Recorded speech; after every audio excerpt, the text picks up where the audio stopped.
Hi dears. അപ്പോൾ ഇന്നത്തെ recipe എന്ന് പറഞ്ഞാൽ ഒരു അടിപൊളി പുഡിംഗ് ആണ് കേട്ടോ. മാംഗോ പുഡിംഗ് ആണ്, മാംഗോ ബ്രെഡ് പുഡിംഗ് ആണ് കേട്ടോ. അപ്പോൾ സത്യം പറഞ്ഞാൽ ഇത് തട്ടിക്കൂട്ടി ഒപ്പിച്ചതാണ്. തട്ടിക്കൂട്ടി എന്ന് വെച്ച് കഴിഞ്ഞാൽ പെട്ടെന്ന് ഒപ്പിച്ചെടുത്തൊരു പുഡിംഗ് ആണ്. പക്ഷേ ഇതിപ്പോൾ ഞാൻ മുറിക്കുന്നത് ഉണ്ടാക്കി 2 മണിക്കൂറിന് ശേഷമാണ് കേട്ടോ. പക്ഷേ നെക്സ്റ്റ് ഈ ഒരു ക്ലിപ്പ് എന്ന് പറയുന്നത് പിറ്റത്തെ ദിവസമാണ് കേട്ടോ. ഇത് നല്ല കറക്റ്റ് സെറ്റായിട്ട് കണ്ടോ, നല്ല ടേസ്റ്റിൽ വന്നേ.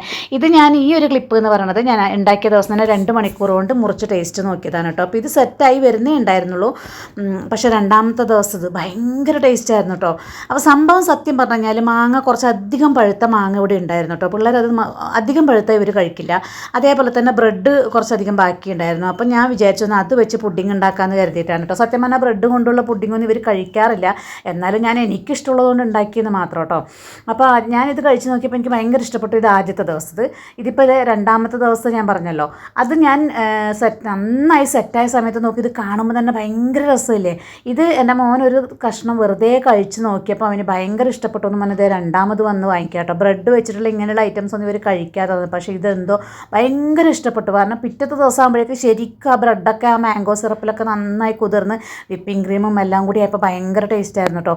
സംഭവം ഈസിയാണ്. ഇത് ഒരു 1/2 ലിറ്റർ പാലെടുത്തിട്ട് നന്നായിട്ട് നമ്മുടെ മധുരം കുറച്ച് മുന്നിട്ട് നിൽക്കുന്ന പാകത്തിന് മിൽക്ക് മെയ്ഡ് ഒഴിച്ചിട്ട് നന്നായി തിളപ്പിച്ചെടുത്തിട്ടുണ്ട് കേട്ടോ. മിൽക്ക് മെയ്ഡാണ് ഒഴിച്ചത്.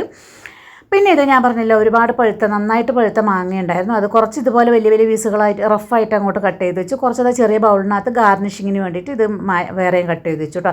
ഈ കട്ട് ചെയ്ത് വെച്ചിരിക്കുന്നത്, അതായത് ഈ റഫായിട്ട് കട്ട് ചെയ്ത് വെച്ചിരിക്കുന്നത് ഞാൻ അടിച്ചെടുക്കും കേട്ടോ. മിക്സിയിൽ ഒന്നും ചേർക്കാതെ വെറുതെ അങ്ങോട്ട് അടിച്ചെടുക്കാനാണ്.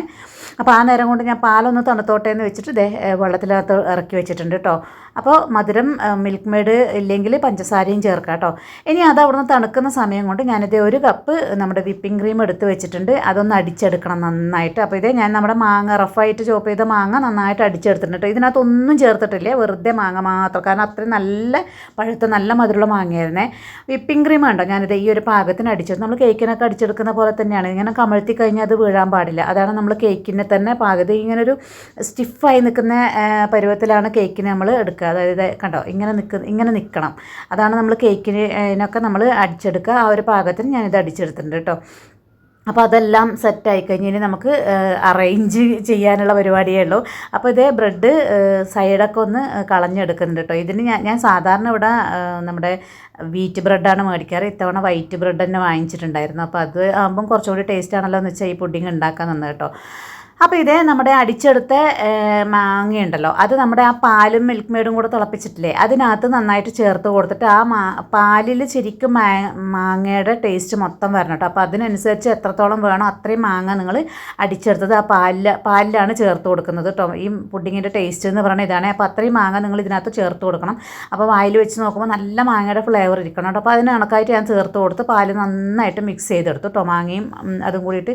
ഇനി നമ്മുടെ ഈ ബ്രെഡ് പീസുകളൊക്കെ ഇതിനകത്ത് മുറിച്ചെടുക്കുക. എൻ്റെ ഉണ്ടല്ലോ ഈ ഡിഷ് ഭയങ്കര ചെറുതാട്ടോ. എനിക്ക് എപ്പോഴും ഉണ്ടാക്കുന്ന സമയത്ത് ഓർമ്മ വരും ഒരു വലിയ ഡിഷ് വാങ്ങിക്കണം എന്ന്. പുഡിംഗ് ഡിഷ് എൻ്റെ കയ്യിൽ ഇതേ ഉള്ളൂ കേട്ടോ. അപ്പോൾ അതുകൊണ്ട് തന്നെ സെറ്റ് ചെയ്യാൻ കുറേ ബുദ്ധിമുട്ടാറുണ്ട് ഞാൻ.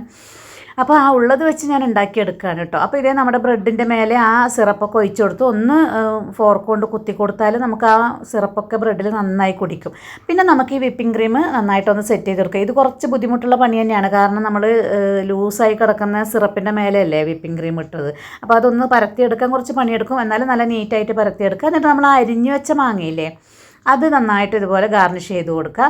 എന്നിട്ട് വീണ്ടും ഒരു സെറ്റും കൂടെ അങ്ങ് റെഡിയാക്കുക. അതാണ് ഞാൻ പറഞ്ഞത്, എൻ്റെ ഡിഷ് കുറേ ചെറുതാണ്. പക്ഷെ എന്നാലും ഞാൻ പിന്നെ ഉണ്ടാക്കിയത് അതിനകത്ത് സെറ്റ് ചെയ്തു.